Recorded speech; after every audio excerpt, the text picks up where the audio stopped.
दोन्ही ठाकरे बंधू मुंबादेवीचं दर्शन घेणार आहेत।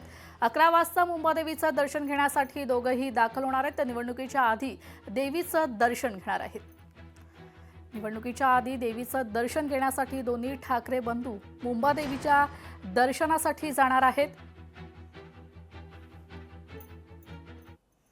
तर राज्य शासनाकडे आरटीई अंतर्गत इंग्रजी माध्यमांच्या शाळांची सुमारे 2000 कोटी रुपयांची शुल्क प्रतिपूर्ती प्रलंबित आहे।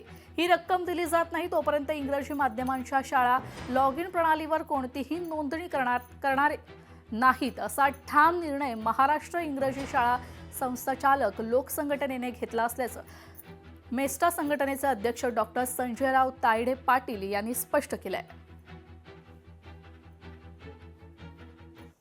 वळूया पुढील महत्त्वाच्या बातमीकडे। नाशिक, धुळे, जळगाव, नंदुरबार या जिल्ह्यात किमान तापमानाचा पारा 15 ते 16 अंश सेल्सिअस पर्यंत राहण्याची शक्यता वर्तवण्यात येते आहे। दुपारच्या वेळेत आर्द्रता कमी राहणार असून नागरिकांना कोरड्या व थंड हवामानाचा अनुभव येईल। कोकण पट्ट्यातील रायगड, ठाणे, पालघर, रत्नागिरी आणि सिंधुदुर्ग जिल्ह्यात हवामानात फारसा फरक जाणवणार नसला तरी कमाल तापमान 30 ते 33 अंश सेल्सिअस दरम्यान राहण्याचा अंदाज आहे।